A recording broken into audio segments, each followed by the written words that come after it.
Plant FAQs. Baptisia purple smoke.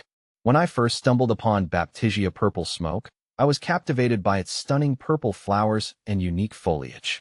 As I delved deeper into this remarkable plant, I found myself with numerous questions.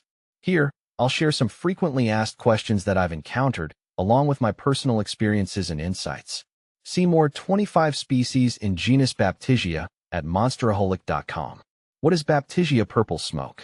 Baptisia purple smoke is a perennial plant belonging to the legume family. Known for its striking purple blooms, it typically reaches heights of 3 to 4 feet. The plant's foliage is a lovely gray-green, providing a beautiful contrast to its vibrant flowers. One of the aspects I appreciate most about Baptisia is its robust nature.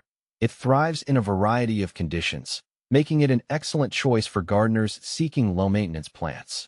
How to care for Baptisia purple smoke. Caring for Baptisia purple smoke is relatively straightforward, which is one reason I love it. Here are some key care tips. Light. This plant thrives in full sun but can tolerate partial shade. I've found that it flourishes best with at least 6 hours of sunlight each day. Soil. Well-draining soil is essential. While Baptisia is not particularly fussy, I recommend a mix that is rich in organic matter. I've had success using a combination of loamy and sandy soils. Watering. Once established, Baptisia is quite drought-tolerant.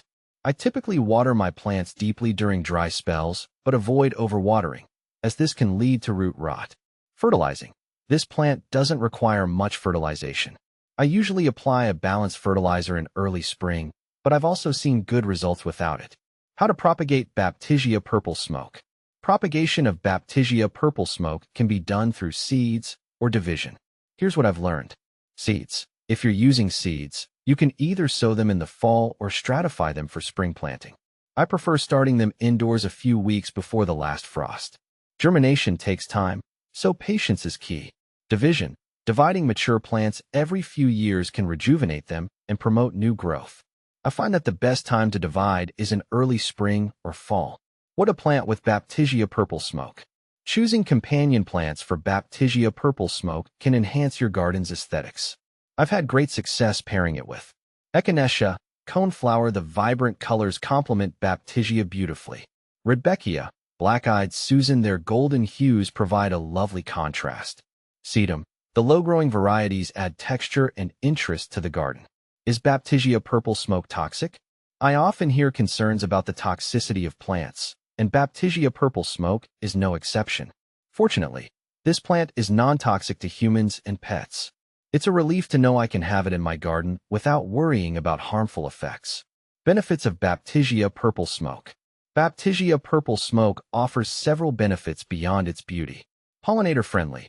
I've noticed that this plant attracts bees and butterflies, making it a fantastic choice for those wanting to support local wildlife. Drought tolerance. Its ability to withstand dry conditions is a major plus, especially during hot summers when I may forget to water as often as I should. Low maintenance. Once established, it requires minimal care, freeing up time for other gardening tasks. Common problems with Baptisia purple smoke. Like any plant, Baptisia purple smoke can encounter a few issues. Fungal diseases. If the humidity is high, it may be susceptible to fungal infections. To prevent this, I ensure proper air circulation and avoid overhead watering. Pests.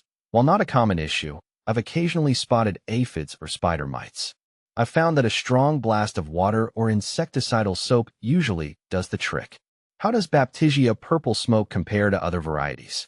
When comparing Baptisia purple smoke to other Baptisia species, like Baptisia australis, I noticed distinct differences.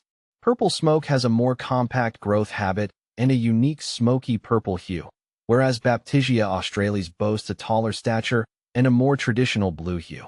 I find that the choice between them often comes down to personal preference and garden design. Conclusion. Baptisia purple smoke has proven to be a rewarding addition to my garden. Its beauty, low maintenance needs, and ability to attract pollinators make it a favorite among perennial plants. Whether you're a seasoned gardener or just starting out, I encourage you to consider adding this stunning plant to your collection. Happy gardening!